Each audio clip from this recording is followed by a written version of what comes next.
Surprise! I am back, baby. Woodward Bets in the house. Spear and Scott back at it. And before we get into anything, I want to take a second. First of all, Scott, thank you. Thank you to Detroit Beastie. Thank you to Spencer, Easy, the entire Woodward sports team for all of the support. Been a tough time, obviously, here over the last couple weeks for me. So thank you for everything, for filling in, for holding down the fort, for everything that you guys do. Mostly for your friendship, your support. Also, to all the listeners out there, your comments, reaching out, I appreciate all of it. So, again, tough time for the family, losing my brother, but I just want to take a minute and publicly thank each and every one of you, not only for hanging out. Life is bigger than what we're doing here. We like to have some fun, get you some winners, no doubt. That's the basis of the show. But, unfortunately, life sometimes throws us a curveball. So, big heartfelt thank you to you, Scott, Beastie, the boys behind the glass, and, of course, all our amazing listeners. So Friday show, buddy. Are we ready for a big weekend here, the Stafford weekend coming up? Yeah, I mean, damn. First of all, Chris, we're glad to have you back. I mean, no problem. We got you covered. Beastie, we had some fun with Beastie. We went through that Harbaugh stuff, man, and Beastie, we saw a side of Beastie there. I mean, he was going off on Harbaugh, which I'm still laughing about. That was incredible. That was some good content by Beastie there. But yeah, I mean, man, we got an exciting couple days ahead. We got a big Super Bowl party. We got the Super Bowl, Stafford Bowl. I mean, shit, I've been in the thing Myers here recently, Chris, and there's LA or Detroit Rams shirts. Detroit Rams. I saw those. I thought you'd be wearing one. We're a fallen victim. Where's your shirt? I thought for sure you'd be that guy wearing one of those. No, hell no. I'm supporting the Big Blue today after that ass whooping they put on Purdue last night. Very big win. But, yeah, I mean, hey, I'm rooting for Stafford. I already, when we did one of our first bet show, Chris, I literally said we all know how this movie ends. I mean, as Lions fans, Stafford's going to win the Super Bowl. So I, suggested everybody bet on the Rams at that time. I mean, yes, I'm going to hopefully cash those few tickets here, but happy for Stafford. But you know what, Chris, if I had to bet on the Bengals at the beginning of the season, which I wish I would have, because they're the longest odds long shot since the 00 Rams when they were 150-1 at the beginning of the season. I mean, I'd much rather have $100 on them at 150-1 than the 12-1 I got on the Rams. They were the least favored in their own division. I mean, we're talking about a team that was pegged for last place in their division in the Cincinnati Bengals. So if you had the foresight to bet the Cincinnati Bengals, and a lot of times those long shots, Scott, you're not expecting them to hit. We look at odds all the time, whether it's first touchdowns or, the alternate odds on the spreads. And it's fun to have more of the longer shot. But if anyone can come on this show or any of our shows and tell me that you knew the Cincinnati Bengals were going to make it to the Super Bowl and win, well, you can sit in my chair. This is now your show. You clearly are a savant here in the betting world. So good. Kudos to those that do. You're still holding your Rams tickets, I'm assuming. Not cashing out. Oh, hell no, I'm not cashing out. I mean, the only way you'd bet the Bengals to win the Super Bowl, Chris, if you went to Back to the Future and got that sports almanac, that they had in the movie. I mean, in reality, I mean, unless you're just a Bengal fan or a Lions fan, I know some people do that once in a while. They go down to the sports book and, got a pocket full of money. I'll throw an extra 20 or 50 if they ever win. I mean, at that point, if that's something you bet on, Chris, are you really hoping for the money, or are you more or less hoping that you can say that you called it? I mean, to me, that would be half of it. But, hey, good for the Bengals. It goes to show that rebuilds are quicker. I mean, this is a sport here that, you can turn it around quick, as we see like in the NBA. It's a long road to be able to get to the top. You got to have some fortunate things fall in your lap, some draft picks and stuff like that. But the NFL, you can turn it around fairly quickly. We've seen it several times in the last few years. So kind of gives maybe, some of us Lions fans hope who haven't won a division title since 1991. Yeah, I mean, well, I don't know about the Lions, but certainly gives you that hope. Cincinnati's never won a Super Bowl and been there a few times. I believe they were waxed both times, or maybe one was close. I think it was like a 20-16, if I remember, the Boomer Esiason days. So I believe it was both against San Francisco. So I gotta dust up on my Super Bowl trivia here with the Bengals. But exciting game. But I don't know about you. the 2 weeks becomes a lot. I mean, the Pro Bowl is what it is. I mean, who really likes the Pro Bowl? Let's be honest. So the 2 weeks of talk, Scott, I know this is our business. I shouldn't downplay, like, this is what we do, but it gets old after a while. Like, all the different narratives, everything they're talking, like, let's just get out there and play the game. So to set the table for you guys, today will be more NBA heavy. We could touch on a little bit of the game, but tomorrow we'll be covering some college basketball. Sunday morning, though, Scott, we're going to dig in deep on this game. Props, things that we like, dig some of those fun props out. I mean, you can bet the national anthem and the Gatorade color and things like that. Bet against some NBA props here against receiving yards. So we're going to do all that. So make sure you guys set your alarm. 9 a.m. Sunday morning. We'll be live breaking down the entire big game. It's another thing I hate. We got to call it the big game. It's kind of dumb, but we'll have you covered for that. So join us, and in that one, we want to take your questions. You got to, hey, what do you think Tyler Higbee's receiving prop or whatever it may be? We want to help you out with that. So we may tease it a little bit today, Scott. Maybe give a little, maybe one or two of our favorites. But Sunday, for sure, we'll be digging deep here on the game. So let's recap what we saw yesterday. I feel like I got weeks to recap. We'll limit it to yesterday. Got to start with Michigan. You mentioned it. You got the gear on. It's on the whiteboard. I mean, I saw a lot of this game, and they looked dominant. I mean, it was the home court advantage certainly helped, and we just saw them go to Purdue and really struggle. But Hunter Dickinson looked like a man amongst boys yesterday, Scott. Inside, outside, hitting a bunch of threes. They controlled this game start to finish and really put it away there, obviously in the second half. But 82-58 has to be encouraging here, and this may be the game that gets them in the tournament. I know they've been on the bubble. It's been a struggle, but this is one of those statement wins. You put on the old NCAA resume. It stands out, beating a top 5 team in the country. So very, very dominant performance last night by your Wolverines.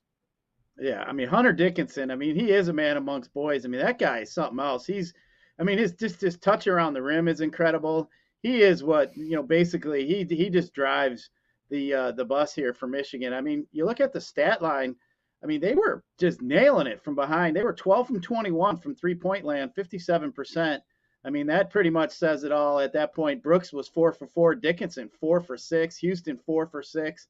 So obviously, they were dropping for him. And when that happens, that's Michigan style ball. They're going to get it inside. They're going to shoot. If they're hitting their shots, they're tough to beat. But yeah, Chris, I mean, hopefully that is the feather in the cap for them to get in the NCAA tournament. That was a big win. They got a couple other games here coming up this week. They got Ohio State on Saturday. So they need to pull a few out here and get themselves in good position for an NCAA tournament to where they don't have to go in and maybe get to a final in the Big Ten tournament or something like that to have a chance. So glad they were able to pull that off. Very big win.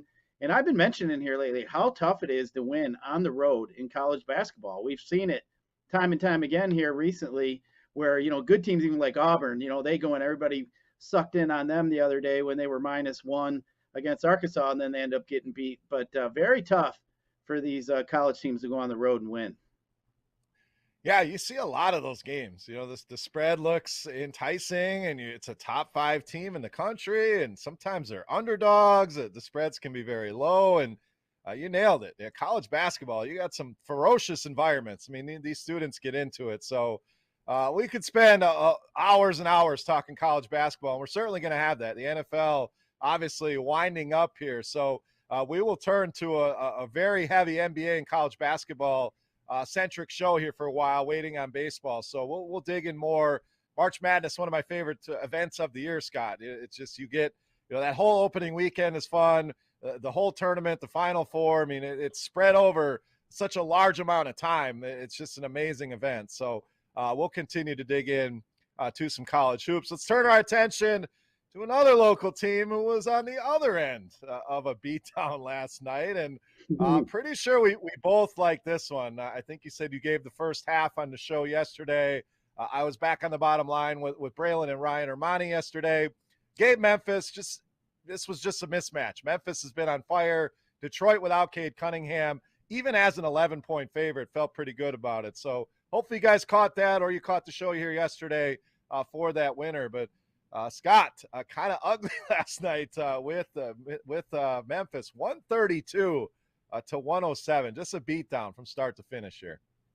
Chris, I was at the bowling alley last night, and the TV behind us there was a little fuzzy. It wasn't working all that good. It's seen its better days. So I actually had to get up. I thought my eyes were playing tricks on me when I saw they scored 41 points in the first quarter. I was thinking, oh man, is that the halftime score? Like, is that serious? 41 to 19. What the? I was thinking, damn, that is just a ass whooping. So yeah, I mean, John Morant's something special. I think that, those boys, they're all playing well. I think they're having fun together over there in Memphis. You can just see it. You can just see it how it's going. But I think John Morant is going to move himself in these next few years into a top 3 player here in the NBA, Chris. I mean, this guy is something else.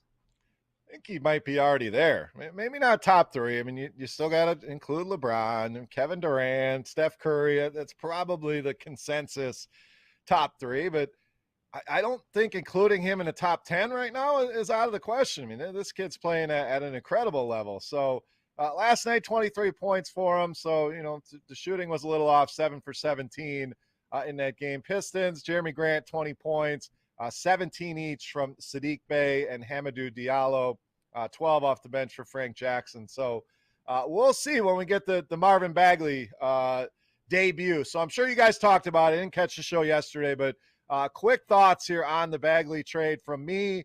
I like it for Detroit. I mean, why not? I mean, this kid had a huge pedigree coming out of Duke.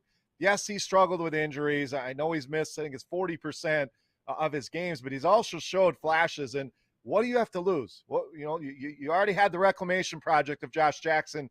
Didn't work. Trey Lyles, sure, he showed out here and there. Not a guy you're going to build around. Some second-round picks, whatever. Why not take a shot here? So, your quick thoughts here. Again, I don't want to rehash this too much. I'm sure you guys talked about it, but I'm pretty big fan of this trade. Why not give it a shot and see how it goes? I mean, it's not anything that made me go from 6 to midnight, that's for sure. But I mean, right. To get Bagley, like you mentioned, I mean, he's a great pedigree. He's from Duke. The upside's there. Sometimes a change of scenario helps a guy. But I mean, I was kind of hoping they'd get a shooter, somebody that can put the ball in the net from behind the 3-point line. Bagley's not that guy. Sometimes he struggles a little bit on defense, but hey, you know what? He could be another piece that we could add, a fifth, sixth piece, maybe off a bench. I don't really see him, coming in and, because next year if we get a top pick, I'm going to assume that guy should come in and start. You got Cunningham.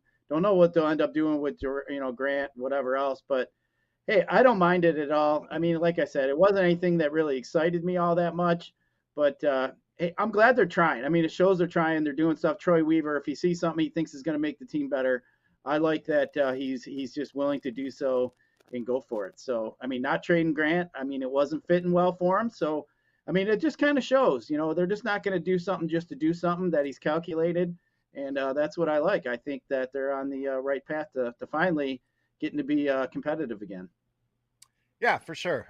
We've talked about this over and over. We're going to continue to talk about it. I think they're on the right path. When you're a rebuilding team, you want to shoot your shot, as they say. Take as many shots as you can. So I know that there's been a divided group on this trade. A lot of pessimism out there about Marvin Bagley. And is he the guy that got drafted with the number 2 overall pick? Probably not. Those days may be behind him, but maybe a change of scenery is in order here. The easy comparison, Scott. Matthew Stafford, change of scenery, the guy's in the Super Bowl. Now, can we get that kind of return from Marvin Bagley? Yet to be determined. So, but exciting young player, no doubt. I believe he's only 22 years old. So let's stay with the NBA, kind of tie a bow on that trade deadline. Obviously, the 2 biggest names that were moved, Kristaps Porzingis moves from Dallas to Washington. But the big one, the Ben Simmons and James Harden trade. So Harden now in Philadelphia, Ben Simmons in Brooklyn. So quick thoughts on that one. I'll give my thoughts here momentarily, but a pretty active trade deadline here. Domantas Sabonis moved to Sacramento as well. So a lot of big names on the move here in the NBA. Yeah, I mean, that Harden trade there for me, I mean, to me, Simmons is just a guy. Obviously, he wasn't getting along with anybody there. We'll see if he, I know his lack of effort was at times questioned. But, I mean, Harden, he's the same kind of guy. I mean, to me, this could blow up in each team's face as much as it has for each team to have the upside out of it, to me. So, getting those first couple picks, though, I mean, now you end up giving the Nets a big man that they needed. I mean, that could help them a little bit here. I mean, you get a shooter with Curry. So, I mean, yeah, all kinds of different pieces moving though. But I mean, we know who the happiest people are in this whole equation, and them are the strippers in Philadelphia. I mean, James Harden's coming into town. I could already see a few have probably already moved from New Jersey to Philly because the rumor on the street is, Chris, this guy here can't keep himself out of a adult establishment. So I'm sure there was some disappointed girls in New Jersey yesterday that probably are thinking about moving. I actually heard stories where some of them moved from Houston to chase them. So, but yeah, I mean, you know what, Chris, that Houston trade, I mean, that net trade, I mean, to me, like I said, it didn't really. I think it could hurt a team as much as help the team to me. So we'll let it play out and see what happens there. But if Simmons decides that he wants to be Ben Simmons, that he's capable of being, then I'm going to say that that's going to work out pretty nice for New Jersey. Yeah, I think they won the trade, to be honest with you. Yeah, Harden's the headliner, the star, no doubt. And generally the rule of thumb, Scott, as you know, you want to get the best player in the trade, whether it's fantasy football or real life. But how well is Harden and Embiid going to gel is my question. Both of these guys, very egocentric. Embiid's the one that you could blame it on Simmons. I don't like the way that he's handled things, no doubt. But I'm sure Joel Embiid is not an easy guy to get along with. Now, it's just my speculation. Clearly don't know the guy, but that's kind of what we've heard stories about him. James Harden, what has he done? What has he won? He's been on loaded teams with the Oklahoma City Thunder. You got Russell Westbrook, Kevin Durant. Houston, they were loaded up. Now to Brooklyn. I mean, this guy's been in so many situations where he was supposed to be one of the favorites to win the title.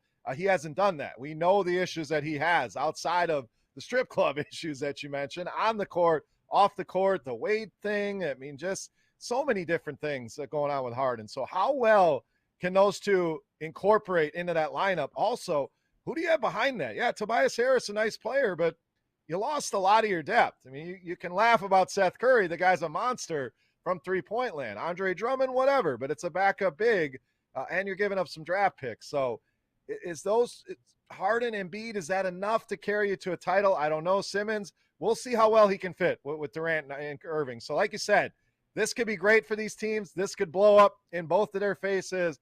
I'm anxious to see this one. I know they have a game coming up here. So Harden on the schedule tonight. Doesn't sound like he's going to make his debut, though, for Philadelphia. So we'll have to wait for that. But we'll talk some more NBA here in a minute, get you guys all squared away for the slate tonight. Let's switch gears to the NFL here real quick, Scott. We mentioned a big Super Bowl party here. A lot of the Woodward sports crew going to be in attendance. Scott, I think you're going. I already had prior engagements, so I'd love to join you guys. But the brass rail starting at 4:30.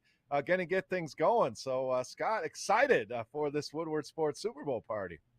Yeah, absolutely. Anytime you get to hang around the crew, it's always a lot of fun. We got a big game to watch. But, yeah, I'm going to get down there probably about 4 o'clock, get down there a little early. We got a pregame show for 2 hours, and I've been told I'm going to have a segment, so I'll be representing the bet show. So I'll be sure to I'll make sure that I text the beer man and get his final decisions if anything changes that I'll be able to pass along.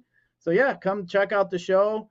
We'll be there having some fun, all kinds of prizes, food, all that good fun stuff. So if you got nothing going on, come on out and check it out. Should be a good time. There you go. So, if you want our official Super Bowl picks, it's Sunday morning. Got it. We're gonna tease that show, but you're not gonna get the spread total picks here. We're gonna sprinkle a couple little props that we like here on today's show. But Sunday we're gonna go super in depth on the big game. So let's talk NFL awards, Scott. We saw that last night. Obviously, Aaron Rodgers, the headliner, wins his 4th MVP award. Joe Burrow, comeback player of the year. TJ Watt, defensive player of the year. The rookie of the years kind of went as we thought they would. Jamar Chase on the offensive side, Micah Parsons defensively. So anything surprising last night? I was glad to see Chase. I'll say that. I know Mac Jones had some supporters, had a nice year, no doubt. Chase came in and absolutely dominated. So glad to see him win that award. Rodgers, whatever. You're probably in the Brady camp, I'm assuming here, and I can certainly see that argument. So some of his comments afterwards, though, and during the show, thanking some of the upper management, talking about Matt LaFleur, seemed optimistic that a return is more likely than it was maybe a couple weeks ago. You know what? I was going to ask you about that. I did see that. You know what I took that as, Chris? I took that as see you later kind of comments. Okay. Like, I really like you guys. I enjoyed being with you. But then I was waiting for the but. You know what I mean? Like, that's what I kind of got out of it. Like, I really love you, man. But you know what? It's time to go. So that to me was kind of what he was doing there. I thought he was more or less just kind of, I mean, he probably does care for him, but he knows deep down that maybe they are going to have to rebuild a little bit, or maybe it's not a roster he doesn't like, or maybe he thinks there's other opportunities. Now, I did also hear that Aaron Rodgers was at that Waste Management golf outing on Thursday for the Pro-Am, and somebody yelled, "Come to Denver, play in Denver," and he yelled, "Maybe." So, well, you can take it for what it is, but the one thing that stood out for me is man, this looked like a douchebag with his hairdo. I mean, come on, dude. I mean, he's still in his John Wick thing or whatever he's got going there. I mean, that hairdo, I mean, it was like slick back, greasy looking. I was just like, this guy here, I mean, he just reeks of being a clown. But either way, hey, he won 4 MVPs. Can't complain about it. If he was a Lion quarterback, I'd love every second of it. But still, I want to laugh at him now he's on the Packers. We've talked about this a lot on the show, though, over the last couple of weeks. If he comes back, I'm not mad about it. I mean, the guy's one of the best to ever do it. Has he been disappointing in the playoffs? Absolutely. Am I sick of his off-the-field crap? Yes. Again, we've talked about this in depth. I don't need to hammer home. If he leaves, sure, it's going to be a huge blow to my team, no doubt. Jordan Love, to me, is not ready. I don't know what their plan at quarterback would be. But I've also been spoiled of 30 years of Brett Favre and Aaron Rodgers. So, if he goes, I have no ill will towards him. So I'm kind of riding the fence, as they'd say, Scott. I don't have any, I don't desperately want him to leave. I'm sick of the crap, but he comes back, I'm happy. What do you do for me on the football field? As a fan, that's what I'm worried about. The vaccine crap, the toe, the hair, I don't really care about any of that. You do you. I ain't really paying attention to any of that. How are you winning games for me on the field? And coming up short in the playoffs. I can pick that bone, but we'll see what happens here with Aaron Rodgers. Now, Scott, we got to talk halftime show as well. I mean, we're both pretty excited about this halftime show. I know there was an interview with Dre and Snoop on the NFL Network. They're talking surprises here at the halftime show. So any insights, any guesses on what we may see here? I'm pretty excited about this. Now, I got to tell you, I was watching this interview live, and when they said there was going to be a surprise, and then they said something about, is there going to be any wardrobe slips? I'm telling you right now, I went to some books, and some of the offshore books, there's bets if Snoop Dogg's going to pull out his wanker or not. So, I mean, it was plus 10,000. So basically, it's 1,000 to 1 that could happen. But I was kind of laughing, but I just got a feeling, I mean, they didn't really give too many hints into it. I mean, I can just see like Ice Cube or somebody else coming out with them, something like that I could see. But Dr. Dre did say that the gold standard for the Super Bowl halftime shows is Prince. He said that's the greatest one of all time, and that they want to beat that one. They want to have something that they feel is comparable to that. But they gave Prince the gold standard and said that this is the one that we're aiming to beat. So I thought that was pretty cool. I mean, these guys, they said literally, it's in California, it's in our hometown. Apparently, Snoop Dogg's office, his producing office, is literally like 8 miles or 8 minutes away from SoFi. So I mean, it's like literally right there. It sounds like the dude literally could ride his bike to the stadium. So yeah, I'll tell you what. That's one thing I'm worried about the brass rail, Chris, is if we go there and then they start playing music and whatever else, I don't need to hear any of that shit. I've heard all that. I want to hear the Super Bowl halftime show, because if not, I'm gonna probably have it piped up on my phone or something, because I'm not missing that. I think that is something that could be special and pretty cool, especially for us old farts who grew up with these guys. Here's my prediction: you're gonna get a reunion of the NWA on this show. That's Good. what you mentioned. You mentioned Ice Cube. I think that's certainly one of the guys. MC Ren, obviously, you're going to be missing one, but DJ Yella was a guy that has filled in the past. This was 5 years ago, but that's my big prediction. It certainly could be Prince, but I think you're going to get a little NWA action here as well. Really go old school here in the hip hop. One other thing, Snoop Dogg. While we're in, see, we do it all here at the Woodward Bet Show. We're talking some rap. He bought out the Death Row Records label, Scott. I don't know if you saw this, but he is now the owner of Death Row Records, which kind of full circle gave him his start back in the day. Now he is the owner of the label. Pretty awesome. Yeah, I mean, we grew up with these guys. I mean, these are guys that we were head bobbing our head to at all the stoplights in the summertime. I mean, these are the guys that we enjoyed listening to. I mean, it's good for them. I mean, Snoop's been. I mean, you look at Snoop Dogg, like when he came out, he was obviously smoking weed in public, doing all that stuff. That's what he was about.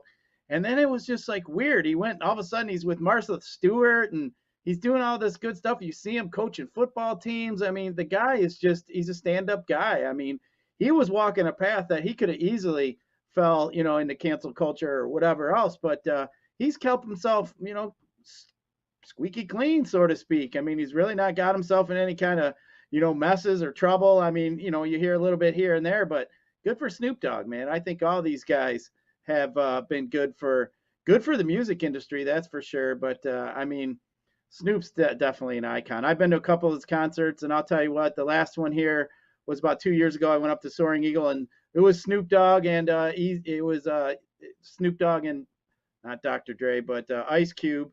And I'll tell you what, I don't think I sat down, Chris. I danced the whole dang time, and I don't normally do that. And I was having a good time.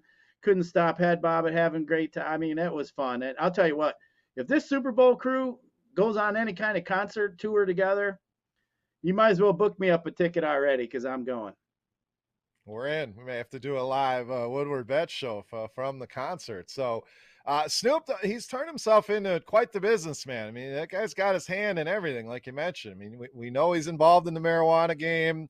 He's gotten very involved in the digital space. NFTs have been a buzzword here last year. I think you're really going to start to see them come into the mainstream this year, whether it's NBA Top Shot, some of you guys are familiar with, some of that stuff, but NFTs in general, some of this digital land, the sandbox, I know he's a big participant in that. So Snoop's doing it the right way. Some people use their 15 minutes of fame. He's an entrepreneur that's going to be around for 15, 20, 50 years, setting himself and his family up down the road. So love to see it. Anybody out there doing well, making money, I am never going to hate on that person. I am going to tell them, get your money, do your thing. I love to see a guy like Snoop Dogg come up from just a skinny rapper, Scott, with a hell of a lot of talent to now a world-class businessman. I mean, this guy's doing a little bit of everything. So excited for the game, excited for this halftime show, and a potential tour afterwards would be outstanding. One other thing I'm excited about, Scott, one of our new sponsors of the show, Better Rate Mortgage. So welcome to them. At Better Rate Mortgage, family is more than blood. If you're looking for a new mortgage, come get treated like family. Actually get treated better with Better Rate Mortgage. You can visit them online at mybetterrate.com or give them a call today, 248-480-4467 for all of your mortgage needs. So like we say, Aaron Rodgers might be a guy that needs a little My Better Rates here. So Stafford, maybe he hooked up with them, getting a house out in L.A., Trey Lyles, you're on the move, and the incoming Marvin Bagley, if you're watching the show, mybetterrate.com. All right, Scott, speaking of hoops, let's get the people set up here for tonight. The slate locking soon. So only 7 games on the docket tonight. Usually Friday's a little bit bigger slate, but let's run through some of the injuries as we always do. We mentioned James Harden, probably not going to play most of this weekend is what it sounds like.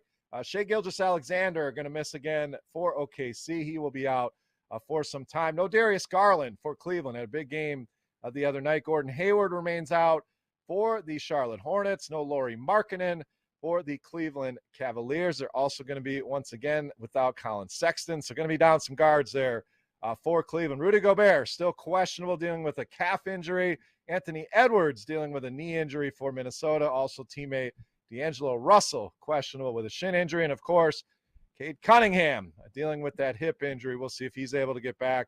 Malcolm Brogdon, also questionable for Indiana. So those are some of the major injuries here. Scott, DFS, who are we locking in our lineups for tonight? Yeah, I mean, obviously DFS, I like to always look at, who's on the back-to-back. We got Pistons are on a back-to-back. So, obviously they were a little bit short yesterday with Cunningham out, Jackson and Lyles traded. So they were a little short-handed. And then I think today too, kind of looking around, I think some Hornets are going to be some guys you might want to look at for some value. Maybe Rozier, LaMelo Ball, and Bridges might be some guys. But, I mean, you got to look at Jeremiah Grant and Kelly Olynyk as some cheap guys too for these short-handed Pistons. I think, those Grant's only 5,200 on FanDuel. Olynyk is only 3,500. But I think Trae Young's a guy. I mean, he's only 9,000, Chris. The guy's just been putting out, I think it was like 1.3 points per minute that this guy's playing. I mean, he's getting 30-some minutes. It's almost like it's a guaranteed 40 burgers, plus. So I think Trae Young's a guy that you got to sure. But, yeah, as far as pay-ups, I mean, I think there's going to be some other guys here as the night, develops here that might open up some salary that maybe we could add some other big names here. But I think I'm going to be looking at some of these Celtics too, Chris. I think they're going to be down to a pretty short, tight rotation. So maybe like Tatum and Jaylen Brown are a couple guys too that might be available. That might be some good plays tonight. Yeah, a lot of overlap with some of the guys I'm looking at. You mentioned a lot of the names. Trae Young. I like DeJounte Murray on the other side as well. As good as Trae Young is offensively, we know it's, the old El Matador type defense. So we've all played that guy in our local YMCA leagues. I mean, he doesn't play much defense at all. The Spurs shipped off Derek White recently. So more minutes, more usage, more opportunity. Obviously, Joel Embiid is in a smash spot here against the Oklahoma City Thunder. You worry about the blowout. I mean, they're about 13.5-point favorites here, but he has been on a tear, possibly the MVP of the league here, Scott. So if you can afford him, I think he's got to be one of your primary spends. You mentioned the Charlotte guys. LaMelo had a huge game the other night. So anytime he takes the floor, triple-double upside. Rozier is more of that mid-range guy that gives you big-time upside, so I like him as well. If Cade is back in the lineup, still too cheap in my opinion. So he's somebody that you can look at here as well. You mentioned Tatum.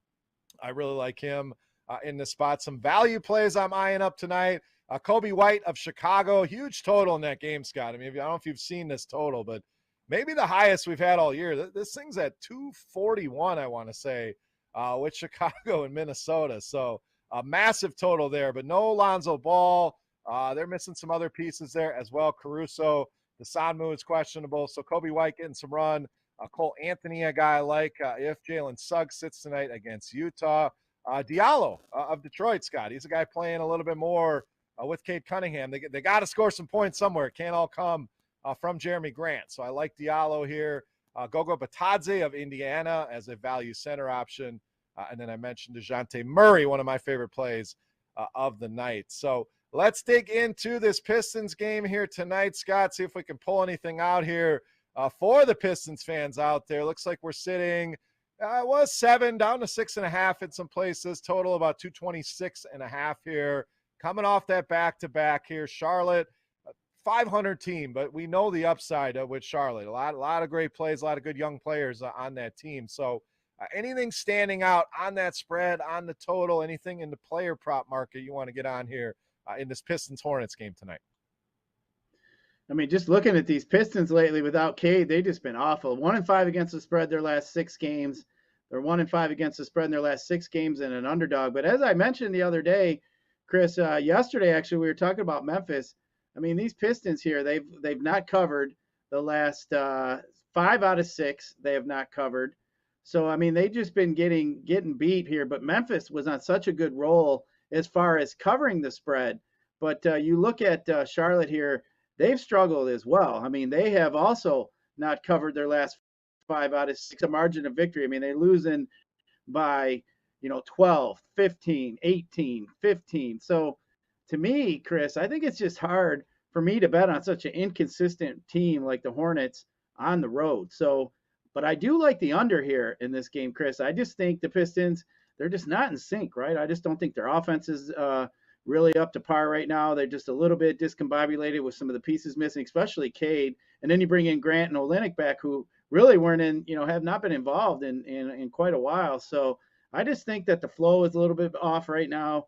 And I think that 227, 226 in some spots is a little bit too high. So I think I'd be looking at the under in this game. Yeah, I don't hate that. Your point against Charlotte is certainly one I'm worried about. You looked at some of the trends with Memphis. They had won, I believe it was 18 of their last 21 games, won 19 of 23. They had covered 18 of 23. So they were just on an absolute tear. So it was a much easier bet last night, even at a higher spread, to go with the Memphis Grizzlies than I would with the Charlotte Hornets here. So as far as props go, digging through everything, there's not a ton that really stands out. I'm trying to find a points prop for Hamidou Diallo. That is one that I certainly like. FanDuel didn't have anything listed, so I'm trying to go see if DraftKings has anything for him. Nothing there either. So unfortunately, that's one that I like. So I'm going to continue to dig around and find something there. As far as some of the combos we love to talk about, points, rebounds, assists here, anything there. LaMelo Ball 37.5 on the Charlotte side. Bridges, let's not forget a little homecoming here for Miles Bridges. I mean, very happy to see him do well. There was people that were trying to call him a bust as a high draft pick, kind of struggled a little bit finding his way as a young player in the NBA. But Scott, this guy has really spread his wings. I mean, he's become a dynamic player, one of the best dunkers in the league, no doubt. But love to see the success of Miles Bridges. He's 31.5 on that number. You got Mason Plumlee coming back, 17.5. As far as the Pistons go, 27.5 for Jeremy Grant on points, rebounds, and assists. Sadiq Bey at 26.5. So anything there. I kind of like the Sadiq Bey 26.5 and the Miles Bridges 31.5 on those overs. Yeah, I mean, what you worry about here, obviously, is I guess you don't have to worry about as much as you did yesterday. Is a blowout. I mean, especially with some of them higher numbers. But I think the Pistons are going to want to get Grant and Bey involved today. Obviously, that's going to be the main focus of their offense, but I think I'd like Bey. I think I'd focus on Bey a little bit more than Grant. All right, it's the best part of this. Actually, we promised the Super Bowl prop that we like, so we'll rewind this some NFL, then we'll do some best. And I got some big news. I got some big news, Chris. I got to pass along. Love big news. But from our other sponsor of the show now, we got Jars Cannabis Company.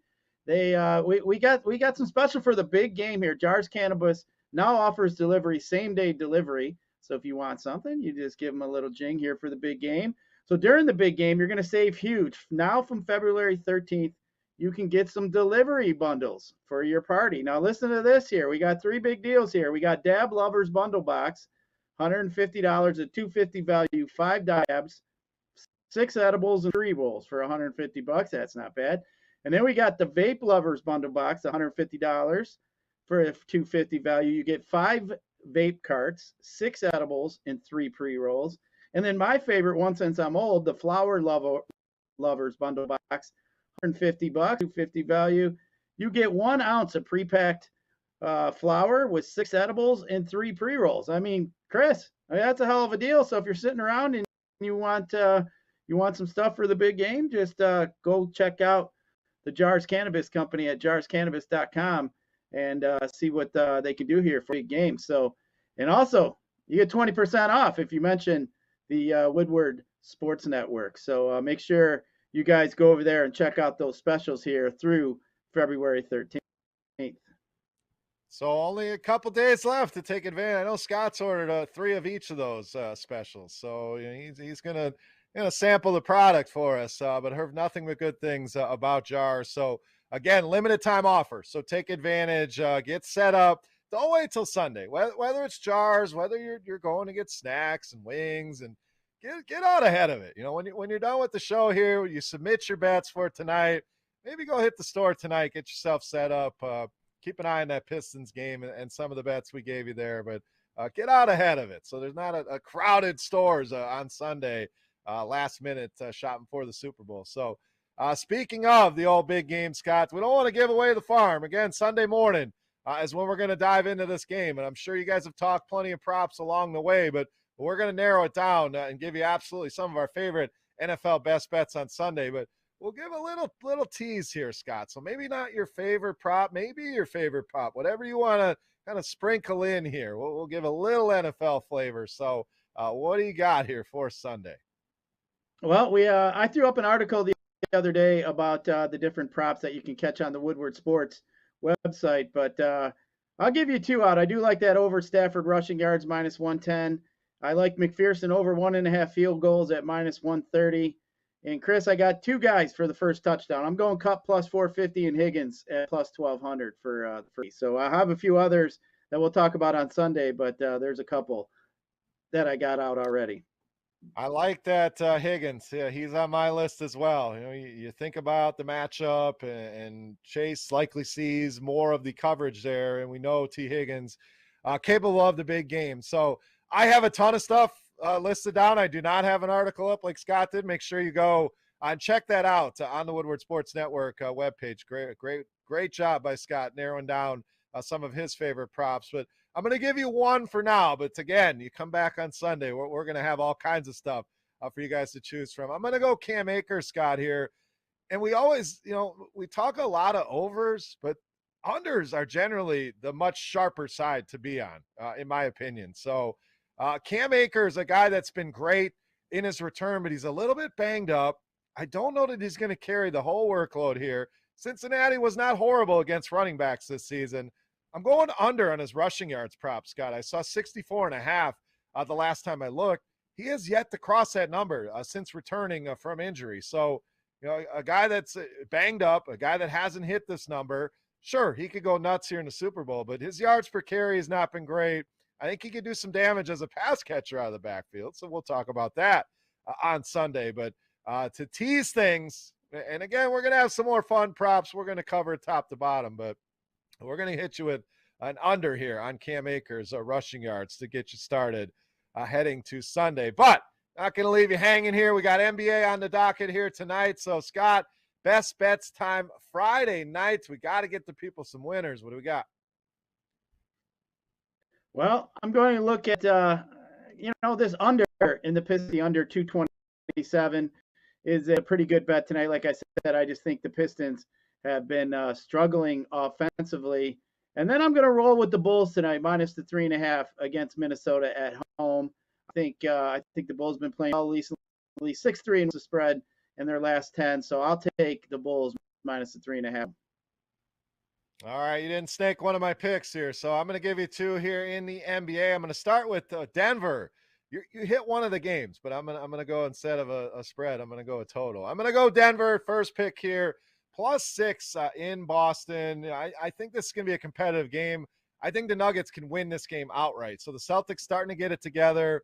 Opened at 4, it's up to 6, but I like taking these points here with Denver. I don't hate a little sprinkle on the money line either. I don't know how they're going to slow down Nikola Jokic. So give me the Nuggets +6. And then I am going to dig into that Chicago-Minnesota game, Scott. We talked about the total in that game. I'm going to go under on this one. And, I don't want to be a party pooper here. We want to see points. We want fantasy points. We want to see these big explosive games. But 241 is a massive number here for this. If they don't stay on pace throughout the entire game, it's very, very tough to see how many games go over 240 points in the NBA. Now, these two teams get up and down the floor, but a big discrepancy in bets and money on this one. A lot of money coming in on the under, which makes sense. The public loves overs. The sharp money is generally on the under.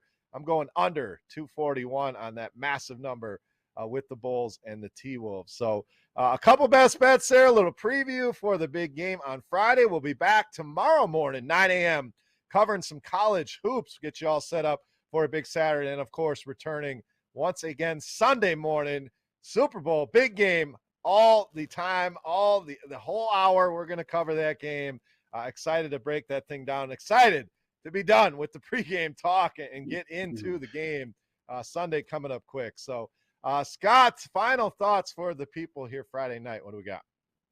Yeah, just make sure you guys hit that subscribe button, hit that like button. We appreciate all you guys here listening to us today. But, yeah, Chris, I'm just looking forward to the Super Bowl. It's time it gets over. Oh, can't wait. I mean, we'll talk snacks on Sunday. We're going to talk the entire parties and what beverages and the food, and we're going to get into it. So make sure you guys join us on that show. So thank you, as always, for checking out the show. We appreciate each and every one of you. Like Scott said, hit that subscribe button on YouTube. Hit that thumbs up button. Help spread the word here. Make sure you're following us on Twitter at Woodward Bets. Follow the network at Woodward Sports. Make sure you are checking out all of the other great offerings here from the network. Tons of great shows all throughout the day. Thank you to Better Rate Mortgage and, of course, Jars Cannabis for sponsoring the show. And again, want to say thank you to everybody for reaching out for your support. It means a lot. Great to be back here at the Woodward Sports team with the Woodward Bet Show. And excited to keep moving forward here with this show. So for Scott, for our boy Spencer behind the glass producing the show, I am Beer. We are Woodward Bets. Thank you so much for listening again, watching, whatever you're doing. Good luck with your bets tonight, and we'll catch you tomorrow talking some college hoops. Peace.